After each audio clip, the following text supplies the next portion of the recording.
Before the Dolphins game yesterday, an incident occurred where Tyreek Hill was placed in handcuffs before being released. First, to be clear, at no time was he ever under arrest. He was briefly detained for officer safety after driving in a manner in which he was putting himself and others in great danger. Stedman Stahl, the president of the South Florida Police Benevolent Association, said in a statement that was shared on X by journalist Andy Slater.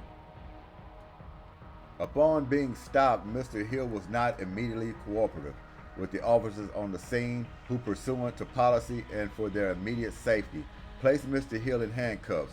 Mr. Hill, still uncooperative, refused to sit on the ground and was therefore redirected to the ground, Stahl added. Once the situation was sorted out within a few minutes, Mr. Hill was issued 2 traffic citations and was free to leave. Sources told ESPN's Jeff Darlington on Monday that Hill received citations for careless driving and a seatbelt violation. The Dolphins' Calais Campbell was also detained when he stopped on the scene to offer Hill support, but he did not receive a citation, sources told Darlington. On Sunday, the Miami-Dade Police Department released a statement from Director Stephanie V. Daniels, who initiated an immediate review of all details surrounding the incident. There, hours later, Daniels announced that one of the officers involved was placed on administrative duties while the investigation is conducted, said Stahl. While we wait for the investigation to run its course based on what we know, we stand with the actions of our officers but look forward to further open communication moving forward. While we are confident in the actions that led to the stop of Mr. Hill, as with any investigation, we will wait for all the facts to come out, along with any explanation Mr. Hill may have for his actions that initiated this unfortunate incident. Hill played in the Dolphins' 20-17 victory over the Jacksonville Jaguars and had a game-high 130 yards and scored an 80-yard touchdown, the longest of his career. After the play, Hill celebrated by placing his hands behind his back while teammate Jalen Waddle detained him. Oh, man. Following the game, Hill said he didn't know why the situation escalated the way it did. He said he had no idea why officers placed him in handcuffs and said he was not disrespectful and did not use profanity towards the officers. Right now, I'm still trying to put it all together. I still don't know what happened, he said after the game, but I do want to use this platform to say, what if I wasn't Tyreek Hill? Worst case scenario, you know?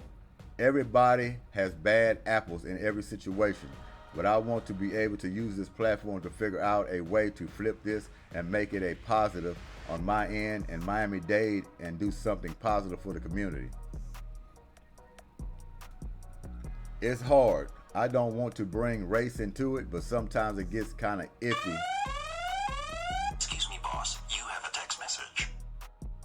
But sometimes it gets kind of iffy when you do. What if I wasn't Tyreek Hill? Lord knows what those guys would have done. I just wanted to make sure I was doing what my uncle always told me to do whenever you're in a situation like that. Put your hands on the steering wheel and just listen. The NFL Players Association is monitoring Sunday incident, and source told ESPN Marcel Lewis Jaguars on Monday. On Sunday, NFL spokesperson Brian McCarthy said the league has been in contact with the Dolphins but declined further comment. My thing is, okay, say he was speeding. I don't want to say reckless driving, but speeding, putting other people in danger. Okay, he gets pulled over, you give him a citation, he goes on about his business. My thing is, we don't have no audio. At least I don't know any of it that came out. Maybe it did, maybe it is while I'm making this video. But as of right now, I haven't heard any audio. Until we hear some audio of him being disrespectful to the officers, not complying, being uncooperative, this is a bad situation. Should have never happened. Like I say, he should have stayed in his car, got written citations, and then left. But being taken out face down on the ground by mouthing off to him, not being cooperative, and if he was doing that, then yeah, they will get him out of the car. They'll put him face down, depending on what he said. We don't know that. But it was a bad situation. things like this seem to always come up. The situation with Terrell Davis we covered weeks ago on the American Airlines. Almost the same situation. This almost seems similar to me in some way, but he was speeding. He was in violation, and he got a citation for it, which he should if he was speeding. But all the extra stuff, getting him out of the car, putting him on the ground, forcing him to the ground is what they said because he wouldn't comply. Now, that's a whole different story. Until we hear audio of him any way of disrespecting the officers, not doing what they say for us, commanding him to get out of the car, sit down on the curb, whatever the case may be, if he's giving them a hard time. And you can see them doing this to some degree. But putting a man in handcuffs, putting him flat down on the ground, I mean, in Miami, Florida, did they even know who this guy was? Whether it matters or not, could have been a different situation. Did they know he played for the Miami Dolphins? Never know. Looked like he was kind of an average Joe there, wasn't dressed in nothing flashy. And they could have just thought he was just a regular guy running around there, violating the speed limit and just driving recklessly, and said, hey, let's pull this guy over and start mouthing off. They didn't like it. Could have went just like that. But till we hear audio, all this doesn't mean anything. It's just he say, she say, and we're going to find out. Because some people do feel like they're entitled. You know, sometimes when these famous people get pulled over, they got a lot of money. Officers, they're very disrespectful towards them. They're not going to do anything of their commands, and they're just going to give them a hard time. Was this situation just like that? We don't know. Till we get the audio, still going to be up in the air. So, bad situation, like I said before. Don't want to see Tyreek Hill being pulled over, being placed on the ground, especially on game day Sunday. Thing could have got spiraled completely out of control. Lucky he had his teammates there, and the situation got a little de-escalated, so to speak. So yeah, I just wanted to highlight that. I thought that was a situation that could have been prevented. It should have been something that was real quick. You know, pulled over, you've been speeding, get this ticket, go on about your way. But being pulled out, in cuffs, on the ground, seems like a little more happened. Don't know if he said the wrong thing. We don't know. But to further information, that's all we got. So, NFL Sunday. Let's get into the Texans real quick. Great first win. And I say great because it really wasn't pretty. But anytime you can get a win, it's great in my book. Another outstanding game by C.J. Stroud. And the Texans finally had some running. A running game. Joe Mixon running out of his mind, sealing a deal for the Texans. 59 yards. That's something we can get used to. But too close to comfort throughout that game. You know, you want a bigger lead. You want to ease the mind a little bit. It was a little pressure packed. But when you come through in the clutch and can bring out games like that, when it's ugly, and it's gritty, and you're trying to find a way, and when you didn't play at your best, could have tightened up a few things. Not Diggs going completely off with 100, 200 yards. You know, Woody had 2 touchdowns. Tank Dell didn't just have an outstanding game. It was just one of those team wins where you just find a way to win the ball game, and they did that against a divisional rival on the road. Hey, 1-0. 1-0. You got to take it. And now you're going to prime time. Sunday Night Football, can't wait on that against the Bears. They're going to put that up on the bulletin board. 2 young quarterbacks, especially Khalid Williams. Oh, yeah, stakes going to be high in that one. 2 young quarterbacks, 1-0. Somebody has to leave with a loss. Let's take a quick peek at the stat sheet. Okay, I have it here. I don't think I'm going to show it to y'all or anything. I don't think y'all really need to see it. But C.J. Stroud, once again, an outstanding game. 24 for 32 for 234 yards. 2 touchdown passes. 73.9 QBR. So CJ Stroud just showed the usual. People waiting on a sophomore slump, so to speak. I don't think that'll come with this guy. He's got a good team around him. Yeah, he can go out and win a game by himself, but he really don't have to do that. He don't have to have all these attempts. 24 for 32 is perfect for CJ Stroud. Instead of 58, 69 passing attempts, this team is built around and they're balanced. He shouldn't have to go out there game in, game out trying to win it on his arm. So you can keep him around that area, 24 for 32, which is outstanding. This team is balanced. They'll win a lot of ball games. A lot of ball games. But look at Joe Mixon. 30 carries for 159 yards. When the last time we seen this? 5.3 on average, and he got him a touchdown. 13 was as long. Joe Mixon is the savior. Glad he's here in Houston. That is some tough running. We knew this guy was good when you seen him with the Bengals throughout his career. Guy can run the football. And if we can have some kind of running game like this every game, I'm not expecting him to get over 100 yards every game. But if he can be serviceable, which I know he will be, and catching it out of the backfield, mixing things up, man, his offense, I mean, it's one of the best offenses in the league. You can't stop them when they're on their game. And then you got the nasty defense to go with it. Like I said, we talked about all of that. Big things from Houston, of course. But Joe Mixon, congratulations. Great job. Hope you continue to run like this throughout the season. Tank Dell, 2 carries, 19 yards. Got him running a little bit. Dameon Pierce, he got him a few carries. Nico Collins, the big money man. Guy they invested in. He stepped up. Each year he's getting better. You reward him with a contract, and he comes in a game and he shows you what he's worth. 6 catches, 117 yards, almost 20 on average. No touchdowns, but he had 8 targets. 8 targets and 6 catches. Not a bad ratio, especially when you get over 100 yards for a wide receiver. Big production by him. You got Tank Dell underneath him with 3 catches for 40 yards. 13.3 on average, no touchdowns by him, but he was targeted 7 times. So it wasn't a big game by Tank Dell. He just filled in. And I think you're going to see a lot of that week in, week out. You're going to have different stars step up, just like Stephon Diggs here. 6 catches for 33 yards. He didn't have 100 yards receiving. So I think they're going to rotate who gets the 100 yards, just depending on the defense, who's open, situational football. And maybe one game get 2 or 3 of them over 100 if it's that type of game. But you just pick your poison with these guys. You just pick your poison.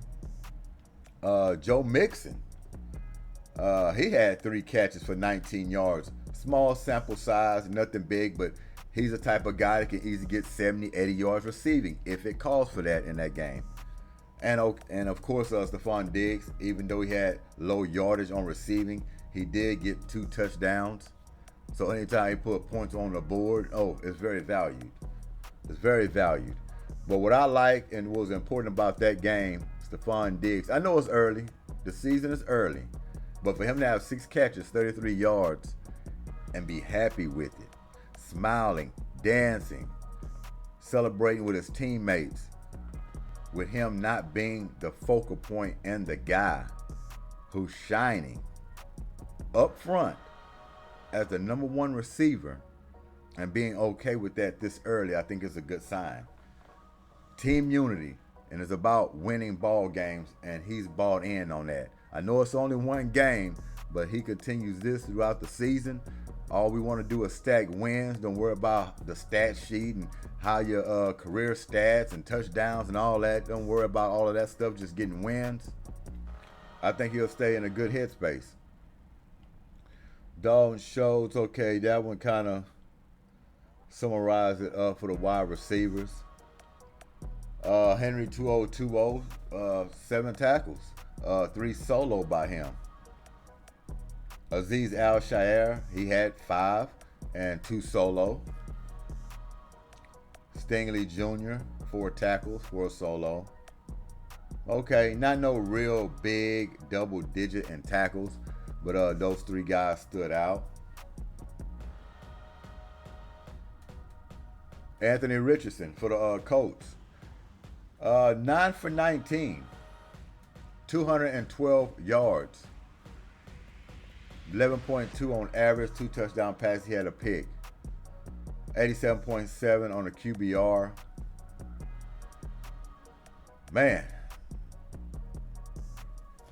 9 for 19. And he probably going to have to be 25 attempts around there. That's pretty good for him.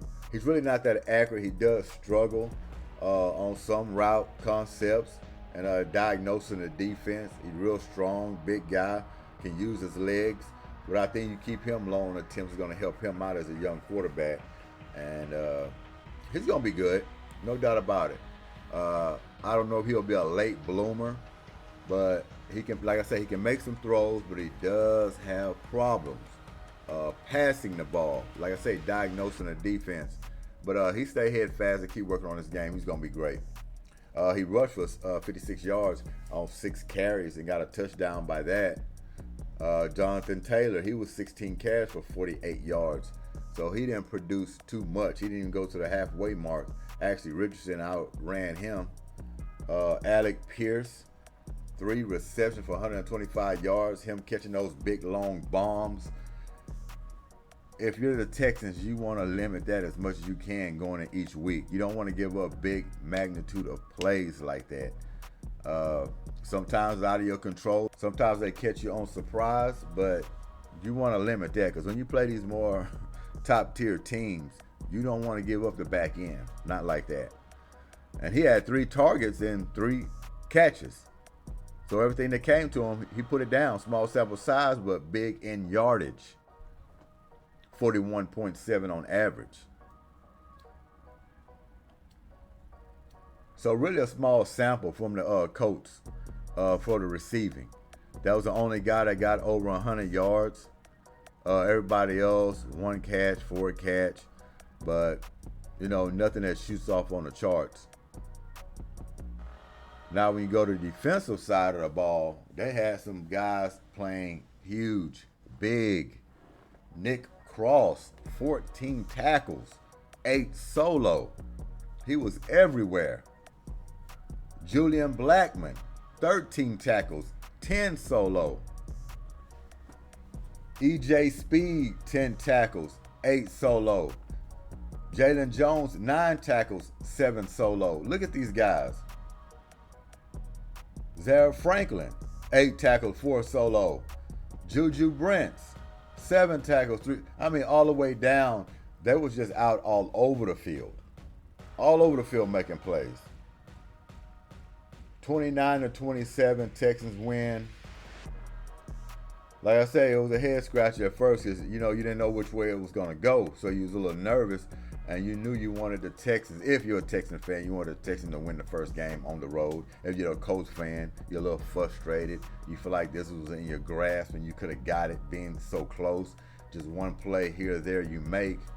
You could be on the opposite side of it. But indeed, the Texans get that first win. Like I said, it wasn't pretty. You wanted a whole lot of receiving, whole lot of passing yards. You wanted to blow a team out in that kind of fashion. It probably wasn't your type of game. But to gut it out, make the plays when you needed to make the plays, win it on your running game. That's the key, winning it on your running game. Takes the pressure off of C.J. Stroud where he don't have to go into every game feeling he has to make all the plays. So that's huge having Joe Mixon on this team. It's been a while. Arian Foster. It's been a while. Can he be better than Arian Foster? Of course he can. There's a hell of a better running back than Arian Foster. He stays upright. He's running real strong. He's shifty. He knows how to get those tough yards. And you get him out in space, he'll burn off and leave you too. He'll burn off and leave you. So good to get the first win for the Houston Texans, 29-27 over the Colts. Prime time next week, Sunday Night Football against the Bears. And expect this team to be on prime time moving forward a lot. With the talent they got, the cachet, the superstar quarterback. Diggs over there now. You got all these superstars on defense, changing the jerseys, looking fashionable, looking ready. Got the head coach to run these men. Oh, yeah. Big things. No doubt about it.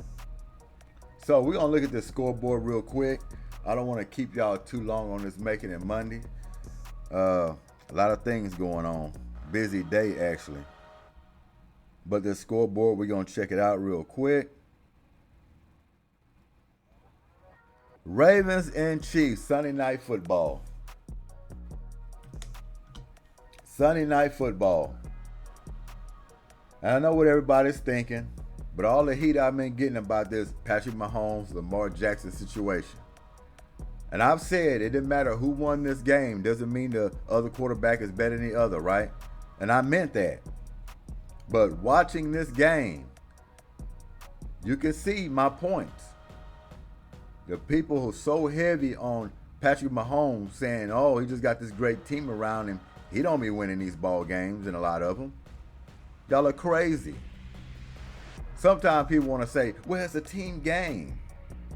It's a team game. But then when Patrick Mahomes, the team win, they'll say, well, his team carried him. Patrick Mahomes played terrible. His team bailed him out. I'm like, man, you can't win. You can't win. They just hate Patrick Mahomes that much. Don't make any sense. But I will tell you this. Y'all see what I was talking about with Lamar Jackson. It's in black and white.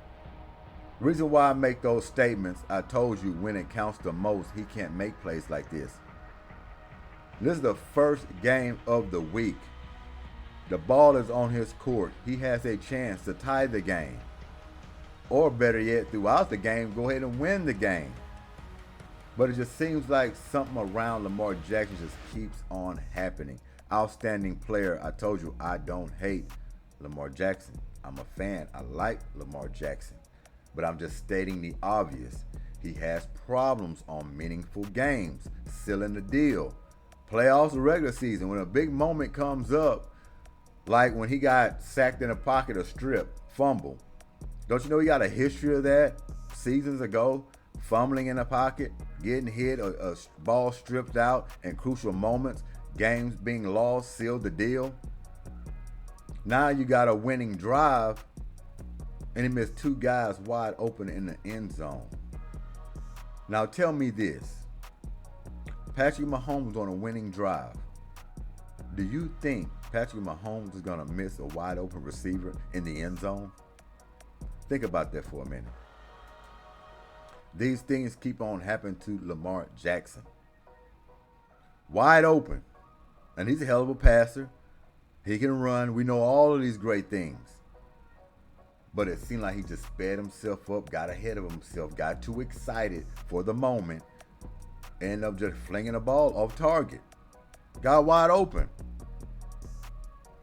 Then he has another play after that to send into overtime against the clock. Guy catches the ball in the back of the end zone, looks good live, but his toe ended up being on the white stripe. Y'all think these things are just a coincidence. No, man, when this stuff started happening over and over again in crucial moments, like I told y'all with Patrick Mahomes, all this luck stuff everybody think he does, these throws, when he's almost down, all these little trick plays, why I call him Magician Mahomes. When it happens time and time over again, hey, man, you just that man. You just that guy. You know how to make plays in those situations. You're magical. But Lamar Jackson, he seems to not complete those plays. And you can tell the frustration on his face, even at the press conference. Frustration. What the reporter asked him, he said, so is Kansas City your kryptonite? Because I don't know if he made that reference before last season. He got a little frustrated by that. He was like, no, they ain't my kryptonite. Kansas City ain't my kryptonite. You know what I mean? He was frustrated. But it's starting to seem like that. What is he like, 1-6, 1-5 against Kansas City, including the playoffs? They're owning it. They're his daddy right now. Just like daddy. Just like daddy, come on. They're his daddy. So I don't just be saying these things, man. I don't. Like I said, I be wishing the best for the guy. I do. But these moments keep on happening. And people want to come in the comment section and say all this crazy stuff. Lamar Jackson, all world. He's the best quarterback in the league. He's the best athlete in the league. None of that means anything. Week 1. Seeing it firsthand. It's early. He has time to turn it around, of course. But those are the moments that I be talking about.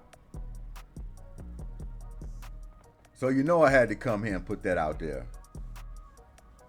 Because sometimes you get tired of hearing about it. So yes, the Ravens fell to the Chiefs 20-27 on Sunday Night Football. He just have to find a way.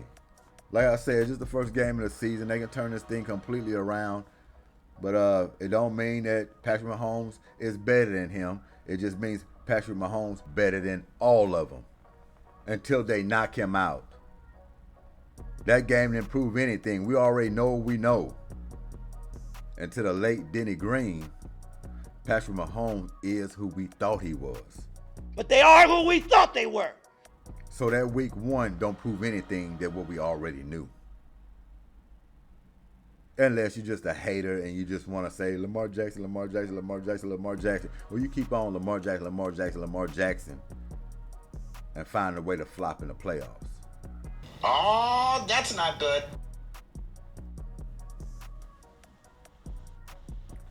Packers and Eagles. Man, I started that game. I was a little concerned. And it mostly had to do with Jalen Hurts. Jalen Hurts, man.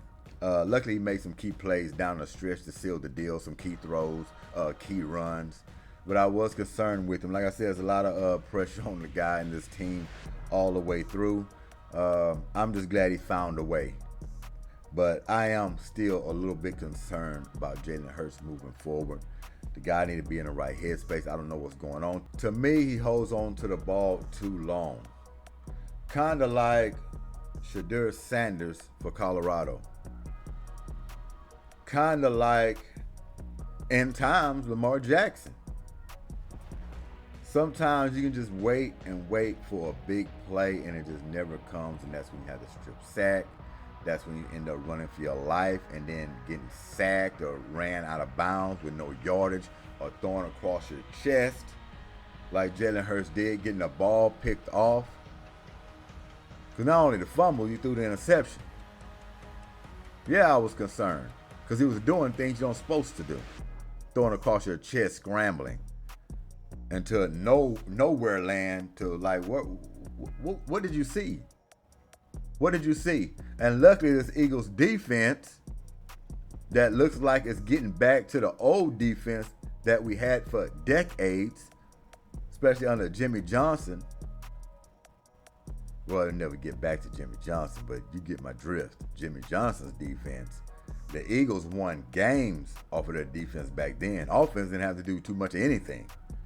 That defense was scoring touchdowns. That defense was committing 3 and outs after 3 and out after 3 and out, turning over the football. I don't know if defenses can get back to that. I don't think we'll ever see it again. Everything's tailored to the offense. All the penalties. You can't rough them up too much. I can understand that. It fills up the stands. People want to see exciting plays. People want that scoreboard ran up.